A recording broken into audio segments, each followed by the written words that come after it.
الحمد لله رب العالمين، والصلاة والسلام على سيد المرسلين وعلى آله وصحبه أجمعين. أما بعد. ബഹുമാനമുള്ള മുഅ്മിനീങ്ങളെ, അല്ലാഹു സുബ്ഹാനഹു വ തആല നമുക്കെല്ലാവർക്കും നമ്മുടെ കുടുംബത്തിനും ഖൈർ റാഹത്തുകൾ വർദ്ധിപ്പിച്ചു നൽകട്ടെ. പ്രയാസം അനുഭവിക്കുന്നവർക്കൊക്കെ അല്ലാഹു എളുപ്പം ചെയ്യട്ടെ. ആവശ്യക്കാർക്കൊക്കെയും അല്ലാഹു അത് സാധിപ്പിച്ച് റാഹത്ത് നൽകട്ടെ. തിരു നബി സല്ലല്ലാഹു അലൈഹി വസല്ലമ തങ്ങളുമായി ബന്ധപ്പെട്ട വിസ്മയകരമായ ഒരു സംഭവമാണ് ഇന്ന് നിങ്ങളെ കേൾപ്പിക്കുന്നത്. അത് നമ്മുടെ ഈ മഹത്തായ ഇന്ത്യ രാജ്യവുമായി ബന്ധപ്പെട്ടുകൊണ്ടുള്ളതാണ്. അഖ്റജ ഇബ്നു അസാകിർ വഇബ്നു നജ്ജാർ ഫി താരീഖിഹിമാ. ഇബ്നു അസാക്കിറും ഇബ്നു നജ്ജാർ അവർക്ക് ചരിത്ര പണ്ഡിതന്മാരാണ്. അവര് റിപ്പോർട്ട് ചെയ്തൊരു സംഭവം, അബുൽ ഹസൻ അലി ഇബ്നു അബ്ദില്ലാഹിൽ ഹാഷിമി എന്ന ആളെ തൊട്ടാണ് അവർ ഉദ്ധരിക്കുന്ന ഈ ചരിത്രം. ഖാല, അബുൽ ഹസൻ അലി ഇബ്നു അബ്ദുല്ല പറയാണ്, ദഖൽതു ബിലാദൽ ഹിന്ദി, ഇന്ത്യയിലെ ചില നാടുകളിലേക്ക് ഞാൻ പോയി. ഇന്ത്യയിലെ ചില നാടുകളിലേക്ക് ഫറഅയ്തു ഫീ ബഅദി ഖുറാഹ, അതിൽ ചില ഗ്രാമങ്ങളിൽ ഞാൻ കണ്ടു. ഷജറത വർദിൻ അസ്വദ, കറുത്ത റോസാ ചെടി കണ്ടു. കറുത്ത റോസാപ്പൂ ഉണ്ടാക്കി. നമുക്കിടയിൽ ഇപ്പോൾ ചില വ്യത്യസ്ത വർണ്ണങ്ങളിലുള്ള റോസാപ്പൂക്കൾ നമ്മുടെ നാട്ടിൽ തന്നെ ഉണ്ടല്ലോ. ഇത് കറുത്ത റോസാപ്പൂവിന്റെ ചെടികളാണ്. പക്ഷെ ആ ചെടിയുടെ പ്രത്യേകത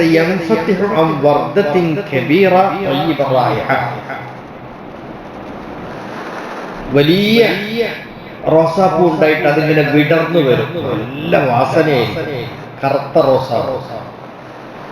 ഈ വിടർന്നു വരുന്ന റോസാപ്പൂവിൽ അലൈഹ മക്തൂബുൻ ബിഖത്തിൻ അബിയദ്, വെളുത്ത കളറിൽ ആ റോസാപ്പൂവിന്റെ ഇതളുകളിൽ എഴുതിയിട്ടുണ്ട്, ലാ ഇലാഹ ഇല്ലല്ലാഹ് മുഹമ്മദുർ റസൂലുള്ളാഹ്.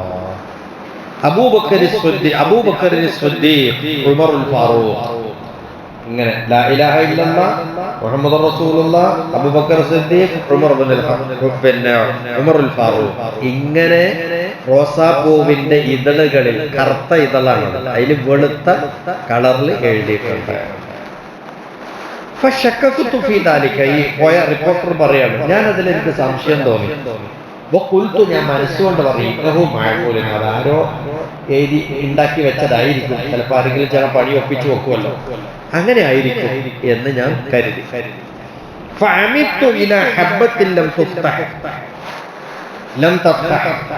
വിരിഞ്ഞു വരാത്ത മൊട്ടായിട്ടുള്ള ഈ റോസാപ്പൂവിനെ ഞാനിങ്ങനെ പരതി അതിൻ്റെ ഉള്ളിൽ ഇടയിൽ കൂടി. വിരിഞ്ഞിട്ടില്ല, മൊട്ടായിട്ട് നിൽക്കണേ. അങ്ങനത്തെ പൂവിനെ തേടി ഞാൻ. അങ്ങനെ ഒരു പൂ, ചെടിയിൽ നിൽക്കുന്ന ആ പൂ വിടർന്നിട്ടില്ല, മൊട്ടാണ്. അത് ഞാൻ എടുത്തുണ്ടാക്കി പൊളിച്ചു. ആ മൊട്ടായിട്ട് വിരിയാനിരിക്കുന്ന പൂ പോലും അത് പൊളിച്ചു നോക്കിയപ്പോ അതിലും ഞാൻ കണ്ടു പറഞ്ഞു, മറ്റ് ഈ റോസാപ്പൂക്കളിൽ കണ്ടതുപോലെ അതിലും കണ്ടു. എന്ന് വെച്ചാൽ ഇത് വിരിഞ്ഞു വന്നതിന്റെ ശേഷം ആരെങ്കിലും പോയിട്ട് എഴുതുന്നതല്ല, വിരിഞ്ഞു വരുമ്പോൾ തന്നെയാണ് ഈ വിസ്മയം പ്രകടമാകുന്നത്. അങ്ങനെ ഇന്ത്യ രാജ്യത്ത് ചില ചെടികൾ ഉണ്ടായിരുന്നു. അങ്ങനെ വേറെയും കാര്യങ്ങളൊക്കെ ആ നാടുകളിൽ കാണാൻ കഴിയും. എന്നാൽ ആ ഗ്രാമവാസികളാകട്ടെ അവർ വിഗ്രഹാരാധകരാണ്. കല്ലുകൊണ്ട് വിഗ്രഹം ഉണ്ടാക്കിയിട്ട് അതിനെ ആരാധിക്കുന്നവരാണ്. അവർക്ക് അല്ലാഹനെ അറിയില്ല എന്ന് പറഞ്ഞാൽ മുസ്ലിങ്ങൾ താമസിക്കുന്ന നാടൊന്നല്ല. എന്നിട്ടാണ് അവിടെ ഈ വിസ്മയം. അപ്പൊ ഇതാരും ഉണ്ടാക്കുന്നതല്ല, നമ്മൾ ആരെങ്കിലും പോയിട്ട് ചെയ്തു വെക്കുന്നതല്ല. അത് പ്രകൃതിയിൽ തന്നെ ഉണ്ടാകുന്ന അത്ഭുതങ്ങളാണ്. ആ അത്ഭുതങ്ങളിൽ പോലും മുഹമ്മദ് മുസ്തഫ സല്ലല്ലാഹു അലൈഹി വസല്ലമ തങ്ങളുടെ നാമം എഴുതി വെക്കപ്പെട്ടിട്ടുണ്ട് എന്ന് പറയുമ്പോൾ അള്ളാഹുവിന്റെ റസൂൽ സല്ലല്ലാഹു അലൈഹി വസല്ലമ തങ്ങൾ കേവലം ഒരു മനുഷ്യനായിട്ട് അങ്ങോട്ട് ജനിച്ച് ഉദയം കൊണ്ട് നബിയായിട്ട് അങ്ങോട്ട് കഴിഞ്ഞു പോയ ആളൊന്നല്ല. അള്ളാഹു അതിലൊക്കെ എന്തൊക്കെയോ ചിലത് തീരുമാനിച്ച് പ്ലാൻ ചെയ്ത് അതിനെ അള്ളാഹു താല ചെയ്താണ് വെളിപ്പെടുത്തിയതാണ് എന്ന് മനസ്സിലാക്കുക. ഇതിന് സമാനമായ ഒരു ചരിത്രവും കൂടി മറ്റൊരു കിതാബിലുള്ളത് ഞാൻ കണ്ടത്, ഞാൻ വായിച്ചു പഠിച്ച ഒരു കാര്യം നിങ്ങളെ കേൾപ്പിക്കാം. മഹാനായ അബ്ദുല്ലാഹി ഇബ്നു മാലിക് റളിയല്ലാഹു അൻഹു പറയാണ്, ദഖൽതു ബിലാദൽ ഹിന്ദി, ഇന്ത്യൻ നാടുകളിലൂടെ ഞാൻ ഇങ്ങനെ നടന്നുപോയി. ഫസിർതു ഇലാ മദീന, അങ്ങനെ ഒരു പട്ടണത്തിലേക്ക് ഞാൻ എത്തി. യുഖാലു ലഹ നമീല ഔ സമീല, ആ നാടിന്റെ പേര് നമീല എന്നോ സമീല എന്നോ ആണ്. ചെറിയൊരു സ്പെല്ലിംഗ് അങ്ങോട്ടും ഇങ്ങോട്ടും ഉണ്ടാവും. ഇപ്പൊ ആ കാലത്തുള്ള നാടിന്റെ പേരല്ലല്ലോ പിന്നീട് ഉണ്ടാവും. ഇപ്പൊ തന്നെ ഈ 10 കൊല്ലത്തെ ഭരണത്തിന്റെ അടുത്ത് നമ്മുടെ നാടിന്റെ പേരുകളൊക്കെ എത്ര മാറി നമ്മുടെ ഇന്ത്യയിൽ തന്നെ. അപ്പൊ പഴയ ഒരു പേര് അറബി പേരാണ് നമീല സമീല, അങ്ങനെ ഒരു പേരുള്ള ഒരു നാടാണ്. അവിടെ വലിയ ഒരു മരം ഞാൻ കണ്ടു. നമ്മളെ ബദാം കായ പോലെ കായ പിടിച്ചിട്ടുള്ള വലിയ മരം. ആ കായക്ക് തൊലിയുണ്ട്, ആ പഴത്തിന് തൊലിയുണ്ട്, തൊലിയുള്ളൊരു പഴമാണ്, കുറച്ച് വലുത് ഈ ബദാം കായനപ്പായ. അതിന്റെ കായ പൊളിച്ചു നോക്കുമ്പോ ഒരു പച്ച കളറുള്ള ഒരു കഷ്ണം, ഒരു കടലാസ് കഷ്ണം പോലുള്ളത് ആ പഴത്തിന്റെ ഉള്ളിൽ നിന്ന് പുറത്തേക്ക് ചാടും. അത് ചുരുണ്ട് കിടക്കുന്നത്, നമ്മളെ നോട്ടൊക്കെ ചുരുട്ടുന്നത് പോലെ ചുരുട്ടിയിട്ടുണ്ടാവും. മക്തൂബുൻ അലൈഹ, അത് നമ്മൾ നിവർത്തി നോക്കിയാൽ കാണാം, ബിൽ ഹുംറ, ചുവപ്പ് കളറിൽ അതിൽ ലിഖിതം കാണും, ലാ ഇലാഹ ഇല്ലല്ലാഹ് മുഹമ്മദുർ റസൂലുള്ളാഹ്. മരത്തിലുണ്ടാകുന്ന കായ, ആ കായ നമ്മൾ മുറിക്കേണ്ടി വരും. മുറിച്ച് നോക്കുമ്പോൾ അതിൻ്റെ ഉള്ളിൽ നിന്ന് ഒരു പച്ചക്കറലുള്ള ഒരു കടലാസ് പുറത്തേക്ക് വരുന്നത്, അത് നിവർത്തി നോക്കിയാൽ ലാ ഇലാഹ ഇല്ലല്ലാഹ് മുഹമ്മദ്. ഇങ്ങനെ വിസ്മയം ഇന്ത്യ രാജ്യത്തെ കണ്ടിട്ടുണ്ട്. ഹിന്ദ്, ഇന്ത്യക്കാർ ആ മരത്തെ കൊണ്ട് ബർക്കത്തെടുക്കും. പറഞ്ഞാൽ സാധാരണ മരമല്ലോ, ഇതിലിങ്ങനെ ഈ ഉണ്ടാകണ കായിന്റെ ഉള്ളിലൊക്കെ ഇങ്ങനെ ഒരു അത്ഭുതവും വിസ്മയവും കാണുന്നുണ്ടല്ലോ. അവർ ആ മരത്തെ കൊണ്ട് ബർക്കത്തെടുക്കും. നമ്മൾ ഈ ബർക്കത്തെടുക്കൽ എങ്ങനെ, അതിൽ തൊട്ടൊന്നും ഒത്തും, അല്ലെങ്കിൽ അതിലെന്തെങ്കിലും ഒന്ന് തുണി ഇട്ടൊന്നും വരുതും. ഹജറുൽ അസ്വദിന്റെ ബർക്കത്തെടുക്കൽ എങ്ങനെ, മുഖം വെച്ച് ചുംബിക്കുക, അല്ലെങ്കിൽ കൈ കൊണ്ട് തൊട്ടിട്ട് ചുംബിക്കുക, അല്ലെങ്കിൽ കയ്യിലുള്ള മുണ്ടോ വടിയോ അതിൽ തൊടുവിച്ചിട്ട് അത് ചുംബിക്കുക, ഇങ്ങനെയൊക്കെയുള്ള ബർക്കത്തെടുക്കൽ. മരം കൊണ്ട് ബർക്കത്തെടുത്തിരുന്നു. മാത്രമല്ല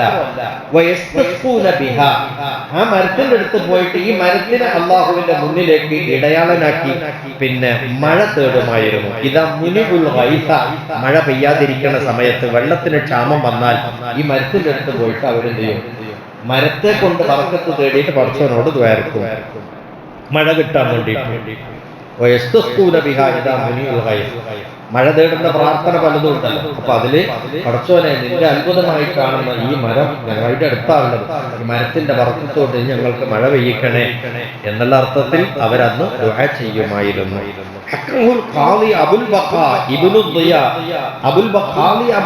അറിയപ്പെട്ട ചരിത്ര പണ്ഡിതനാണ് ഖാദിയാരാണ്. അദ്ദേഹം ഈ സംഭവം ഉദ്ധരിച്ചിട്ടുണ്ട്. ബഹുമാനപ്പെട്ട ഇമാം ഖസ്തലാനി, സ്വഹീഹുൽ ബുഖാരിക്ക് ശറഹ് എഴുതിയിട്ടുള്ള ഇമാം ഖസ്തലാനി അദ്ദേഹത്തിന്റെ അൽ മവാഹിബുൽ ലദുന്നിയ എന്ന കിതാബിന്റെ 373-ാമത്തെ പേജിലും ഈ ചരിത്രം പറഞ്ഞിട്ടുണ്ട്. അപ്പൊ ലോകത്തൊട്ടാകെ പ്രകൃതിയിൽ പോലും അള്ളാഹുവിന്റെ റസൂലിനെ അള്ളാഹു തആല അടയാളപ്പെടുത്തിയിട്ടുണ്ട്. ഇനി ഞങ്ങൾക്കൊക്കെ നേരിട്ട് അനുഭവപ്പെട്ടൊരു കാര്യം കൂടി പറയാം. ഏതാനും വർഷങ്ങൾക്ക് മുമ്പ് ഈജിപ്ത് യാത്ര നടത്തിയിരുന്നു. അതിൽ തൂരിസീന പർവ്വതത്തിലൊക്കെ ഞങ്ങൾ പോയിരുന്നു. മൂസാ നബി അലൈഹിസ്സലാമിന് വഹ്യ് കിട്ടിയ, നബുവത്ത് കിട്ടിയ, തൗറാത്ത് കിട്ടിയ സ്ഥലത്തൊക്കെ ഉണ്ടല്ലോ, ആ പർവ്വത നിരകൾക്കരികിലൂടെ പോയിരുന്നു. അപ്പൊ അതിൽ ചരിത്രം എല്ലാവർക്കും അറിയാം. ഖുർആനിലൊക്കെ പറഞ്ഞങ്ങളൊക്കെ കൂടുതൽ വാഴ്ന്നു കേട്ടുള്ള ചരിത്രമാണ്. മൂസാ നബി ഭാര്യയും കൊണ്ട് ഇങ്ങനെ വരുമ്പോ ഒരു ചെടി പ്രകാശിക്കുന്നത് കണ്ട് അങ്ങനെ അവിടേക്ക് പോയി നോക്കി എന്നൊക്കെ പറഞ്ഞിട്ടില്ല. ആ ചെടി പ്രകാശിച്ച സ്ഥലം, ആ ചെടിയുടെ രൂപം ഇന്നിപ്പോ നമുക്കൊരു ഏകദേശം കാണാൻ പറ്റുന്നത് നമ്മളൊക്കെ ഈ ഭംഗിക്ക് വേണ്ടി വളർത്തുന്ന ഈ ഗോൾഡൻ ചെടിയില്ലേ, അതിന്റെ ഒരു രൂപമാണ് ആ ചെടിക്ക്. എന്നാൽ ആ പ്രദേശത്തിലെ കല്ലുകൾ, ചില കല്ലുകൾ അത് പൊട്ടിച്ചു നോക്കിയാൽ കല്ലിന്റെ ഉള്ളിലും അതേ ചെടിയുടെ രൂപം ഉണ്ടാവും. പൊട്ടിക്കും തോറും പൊട്ടിക്കുമ്പോഴൊക്കെ കല്ലിന്റെ ഉള്ളിലൊക്കെ ആ ചെടിയുടെ ചിത്രം ഉണ്ടാവുക. മൂസനബിക്ക് പ്രകാശിച്ച് കാണിച്ചു കൊടുത്ത ചെടി എന്ന് പൊതുവെ പറയപ്പെടുന്ന അതിന്റെ രൂപം ഏതാണോ അതന്നെ ഈ കല്ലിൻ്റെ ഉള്ളിൽ. അപ്പൊ അത്ഭുതകരമായിട്ട് ഇത്ര വലിയ ബോളർ കല്ലുകളുമായിട്ട് ചില കുട്ടികൾ എന്ത് ചെയ്യും, ഒരു കൊട്ടയിൽ ഈ ബോളർ കല്ലുമായിട്ട് ഇങ്ങനെ വരും. ഒരു കല്ലിന് $1 കൊടുക്കണം പൈസ. അപ്പൊ എന്താ ഇതിന്റെ അത്ഭുതം എന്ന് മനസ്സിലാകുന്നില്ല. അപ്പോഴാണ് അവര് പറഞ്ഞത് ഇതൊരു അത്ഭുതമല്ല, ഈ കല്ലിൻ്റെ ഉള്ളിൽ കണ്ട ചെടിയാണ്, ചെടിയുടെ ചിത്രമാണ്, ഇത് നിങ്ങൾ പൊട്ടിക്കുന്തോറും ഇതിൽ കാണാം. അപ്പൊ ഞങ്ങൾ പറഞ്ഞു ഞങ്ങൾ പൊട്ടിക്കുന്നത്, അയാളോടനെ കൊണ്ട് പൊട്ടിക്കുന്തോറും അതിനകത്ത് ഇതിന്റെ ഉള്ളിൽ ഈ ചെടിയുടെ ചിത്രമാണ്. ആ കല്ല് ഞങ്ങളൊക്കെ വാങ്ങി എന്റെ വീട്ടിൽ ഇപ്പോഴും ഷോക്കേസിൽ ആ ഒരു അത്ഭുതം കാണാൻ കഴിയും. എന്നിട്ട് വീട്ടിൽ കൊണ്ടുവന്നതിന് ശേഷം ആ കല്ല് വീണ്ടും എന്ത് ചെയ്തു, ഞങ്ങളെടുക്കുന്ന വീണിട്ട് പൊട്ടിയപ്പോൾ അതിൻ്റെ ഉള്ളിൽ പിന്നെ ഇതന്നെ കാണുന്നത്. അപ്പൊ ഇങ്ങനെ ചില വിസ്മയങ്ങളും അത്ഭുതങ്ങളും ലോകത്ത് അല്ലാഹു തആല വെച്ചിട്ടുണ്ട്. അതിൽ പെട്ടതാണ് മുത്തനബി സല്ലല്ലാഹു അലൈഹി വസല്ലമ തങ്ങളുടെ നാമം അല്ലാഹു തആല ഉല്ലേഖനം ചെയ്തിട്ടുണ്ട്. അത് പഴവർഗ്ഗത്തിൽ പഴത്തിന്റെ ഉള്ളിലും അതേപോലെ തന്നെ പ്രകൃതിയിൽ വിരിയുന്ന ഈ പൂക്കളുടെ ഇതളുകളിൽ പോലും ആ പേര് ഉല്ലേഖനം ചെയ്തിട്ടുണ്ട്.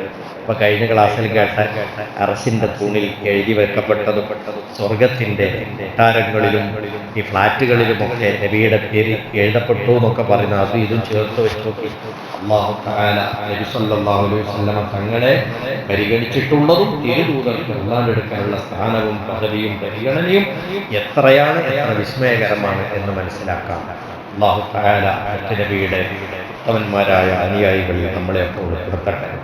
അവിടുത്തെ ശഫാഅത്ത് നമ്മൾക്ക് എല്ലാവർക്കും പ്രദാനം ചെയ്യട്ടെ. റബ്ബ് സുബ്ഹാനഹു വ തആല നമ്മളെ നല്ലവരായി ജീവിപ്പിച്ച് ഈമാനോടുകൂടി മരിപ്പിച്ച് സ്വാലിഹീങ്ങളുടെ കൂട്ടത്തിൽ ചേർത്ത് അല്ലാഹു നമ്മളെ അനുഗ്രഹിക്കട്ടെ. വആഖിറു ദഅ്വാനാ അനിൽ ഹംദുലില്ലാഹി റബ്ബിൽ ആലമീൻ.